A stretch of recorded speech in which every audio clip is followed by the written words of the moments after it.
ইটালির work visa সংক্রান্ত খুব গুরুত্বপূর্ণ একটি আপডেট গতকাল ভিএফএস গ্লোবাল থেকে এসেছে। আগামীকাল ৩ এপ্রিল ২০২৫ সাল থেকে নতুন সিস্টেমে অ্যাপয়েন্টমেন্ট দেওয়া শুরু হয়ে যাচ্ছে। এটার জন্যই আমরা অধীর আগ্রহে অপেক্ষা করতেছিলাম যে অ্যাপয়েন্টমেন্ট কবে থেকে দেওয়া শুরু করবে।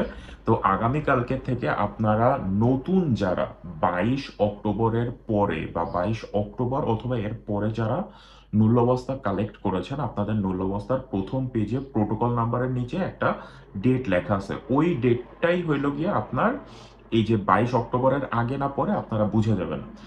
ওয়েব একটা ফর্ম ফিল আপ করবেন, যেটা আগেও ফিল আপ করা লাগতো, কিন্তু এখন এই ওয়েব ফর্ম ফিল আপের ক্ষেত্রে আপনারা যখন আপনাদের পাসপোর্ট নাম্বার, প্রোটোকল নাম্বার সবকিছু দিবেন, এগুলো অটোমেটিক ভেরিফাই করে তারপরে আপনাদেরকে অ্যাপয়েন্টমেন্ট দেওয়া হবে।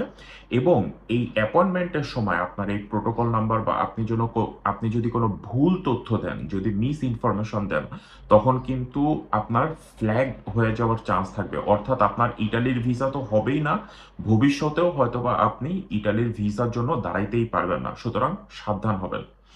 টাকা দিয়ে, পয়সা দিয়ে কারো কাছ থেকে ভুলেও অ্যাপয়েন্টমেন্ট কিনতে যাবেন না। এই যে আপডেটটা আসছে, এটাকে আমরা দুই ভাগে ভাগ করে ফেলবো এখন। প্রথমত হইল ২২ অক্টোবরের আগে যারা আবেদন করছে আর মূল্যাবস্থা পাইছে, আর ২২ অক্টোবরের পরে যারা মূল্যাবস্থা পাইছে। এখন ২০২৫ সালে নতুন করে মূল্যাবস্থা বের হবে। ২২ অক্টোবরের পরে যাদের মূল্যাবস্থা বের হয়েছে তাদের ভিসার প্রসেসটা খুব দ্রুত হবে, যেটা আমরা আশা করতেছি। আগামীকাল থেকে আপনারা অ্যাপয়েন্টমেন্ট নিতে পারবেন। এবং এখানে বলে রাখি, ২২ অক্টোবরে যাদের মূল্যাবস্থা উঠছে তারাও কিন্তু নতুন সিস্টেমে আপনারা অ্যাপয়েন্টমেন্ট নিবেন।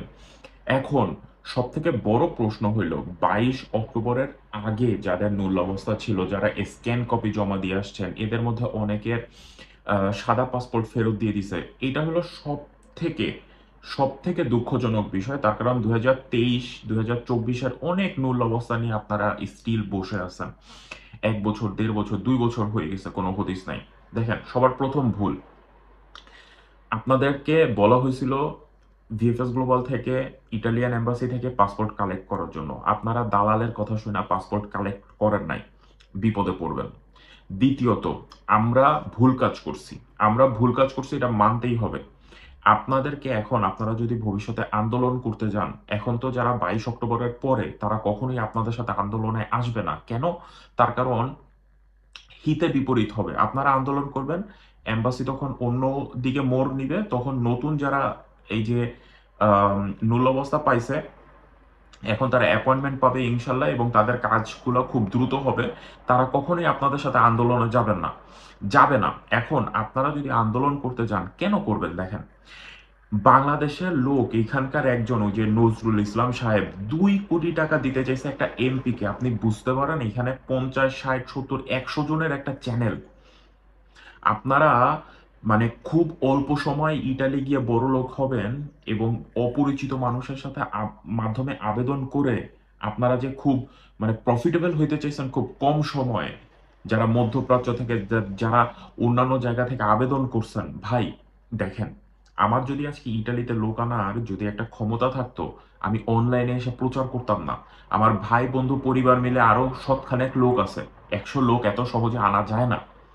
আপনারা অনলাইনে, টিকটকে, ইনস্টাগ্রামে, ফেসবুকে সব প্রমোশন দেখায় মানুষরে ওই যে গরু জবাই দিয়ে খাওয়াইছেন, ফুলের মালা দিয়ে, তারপরে তাদেরকে স্বাগত জানাইছেন, কত কিছু করছেন। আহ, আপনারা সই স্বাক্ষর করছেন সেই দলিল দস্তাবেজে, স্ট্যাম্পে।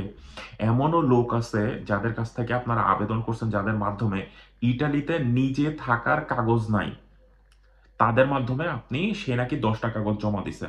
চিন্তা করতে পারেন এখন। তো আপনাদের এই কাগজগুলো অরিজিনাল নাকি ফেক, আপনি কিভাবে শিওর হচ্ছেন?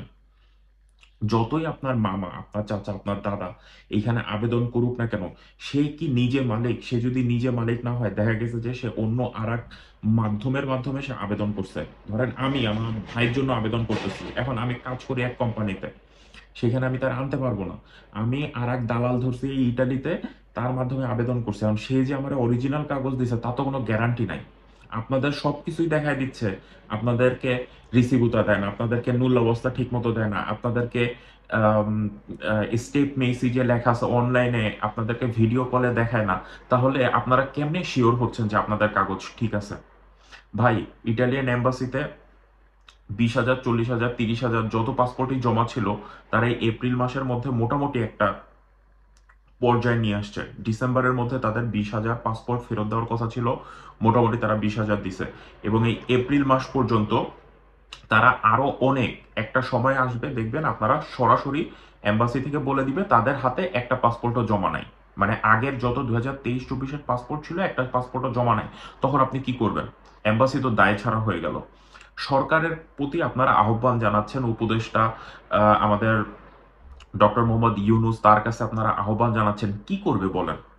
এটা সরকারিভাবে ইটালির গেজেট আকারে প্রকাশ হয়ে গেছে। বাংলাদেশ, পাকিস্তান, শ্রীলঙ্কা এদের কাগজ 2023-24-এ যা উঠছে 22 অক্টোবরের আগে তারা নতুনভাবে কন্ট্রোল করবে। এখন কন্ট্রোল করতে যায় দেখলো কি, সালেরনো শহরের 3,000 নূল্যাবস্থা তারা বাদ দিয়ে দিল। আপনি কিভাবে শিওর হচ্ছেন যে ওই 3,000-এর মধ্যে আপনার নূল্যাবস্থা নাই?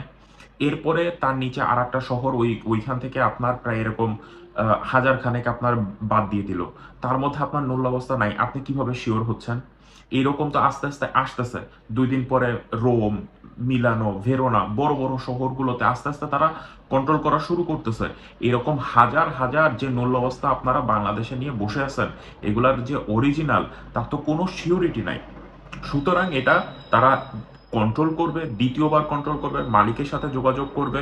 এখন অনেক মালিক ইচ্ছা করেও ভয়তে তাদের সাথে কন্ট্যাক্ট করবে না, এটা সত্যি কথা। তার কারণ কেউ লিগাল ওয়েতে বিজনেস করে না ভাই, সেটা ইটালিয়ান মালিক হোক আর বাংলাদেশি মালিক হোক। লিগাল ওয়েতে বিজনেস করতে গেলে ট্যাক্স ট্যাক্স সবকিছু সব জায়গায় 2 নাম্বারই করে। এখন যখনই ওই মালিকের সব কিছু তারা আবার ডাক দিবে যে তুমি সবকিছু সাবমিট করো, সব কন্ট্রোল করা শুরু করবে, এখন তো তারা পেরে উঠবে না। যাই হোক, সুতরাং 23-24-এর নূল্যাবস্থা নিয়ে যারা বসে আছেন ভাই, মানে নামাজ পড়ে আল্লাহর কাছে দোয়া করেন, এবারে আর কোনো কিছুই হইতো না। আমি বলে দিচ্ছি, আপনারা আন্দোলন করেন, যাই করেন, উপদেষ্টার কথা আমি শুনছি, বা আমাদের যেই বাংলাদেশের উপদেষ্টা আছে পররাষ্ট্র, তিনি সুন্দরভাবে এক কথা বলে দিছে যে ইটালির যে গভর্নমেন্ট, ইটালির যেই অ্যাম্বাসিডর বাংলাদেশে আছে তাদের সাথে তারা কথা বলছে। তারা বলছে যে এইখানে অনেক 2 নাম্বারই হয়েছে, তারা দ্বিতীয়বার কন্ট্রোল করবে, এরপরে আর কোনো কথা থাকে না। এবং এই কন্ট্রোল করতে 1 মাসও লাগতে পারে, 1 দিনও লাগতে পারে, 1 বছরও লাগতে পারে, যেহেতু তারা সময় নিয়ে নিছে 31 ডিসেম্বর 2025 সাল পর্যন্ত। সুতরাং 31 ডিসেম্বর 2025 সাল পর্যন্ত আপনারা বসে থাকেন। এর মধ্যে কার কবে কিভাবে ডাক আসে এটা আল্লাহ মাবুদ জানে, আর কিছু এখানে বলার নাই। নতুনভাবে যারা অ্যাপয়েন্টমেন্ট নিতে চাচ্ছেন, আপনারা ভাই দয়া করে, এখন আমি হাত জোর করে বলতেছি, কোনো মানুষের কাছে গিয়ে আপনারা প্লিজ আপনারা এই টাকা পয়সা নিয়ে অ্যাপয়েন্টমেন্ট নেওয়ার জন্য আপনারা যায়েন না। তার কারণ এই সিন্ডিকেট আপনারাই তৈরি করেন, আপনারাই তৈরি করেন এক এক মানুষের হাতে সব কাগজপত্র দিয়ে। তার কারণ আপনার এই মূল্যবস্থাটা কতটা গুরুত্বপূর্ণ আপনি জানেন না। আপনার এটা 10 লাখ, 12 লাখ, 13 লাখ টাকা আপনি কন্ট্রাক্ট করতেছেন, এই মূল্যবস্থাটা আরেকজনের হাতে দিয়ে দিবেন, সে অন্য কোনোভাবে এক অ্যাপয়েন্টমেন্টের ব্যবস্থা করে অন্য মানুষের কাছ থেকে টাকা হাতায় নিবে, তারও ভিসা হবে না, আপনারও ভিসা হবে না। আপনার এই মূল্যবস্থা ভুলেও দ্বিতীয় কোনো মানুষের কাছে কোনোদিনও দিবেন না, এই জিনিসটা মাথায় রাখেন। আপনারা কম্পিউটার ফ্যাক্সের দোকানে নিয়ে যান, আপনারা অন্য মানুষের কাছে নিয়ে যান, ভাই এইখানে একটা ইমেইল খুলে রেজিস্ট্রেশন করে অ্যাপয়েন্টমেন্ট নেবেন, একেবারে সোজা সাপটা ব্যাপার। আপনার ফ্যামিলিতে এমন একজনকে খুঁজে বের করেন যে অ্যাটলিস্ট এই কম্পিউটার আপনার এই অ্যাপয়েন্টমেন্টটা বের করে দিতে পারবে। আপনি অন্য অপরিচিত লোকের মাধ্যমে নিতে যাবেন, আপনারও যাবে, তা অন্য মানুষেরও যাবে। সুতরাং সাবধান হন। ভালো থাকবেন সবাই, আল্লাহ হাফেজ, আসসালামু আলাইকুম।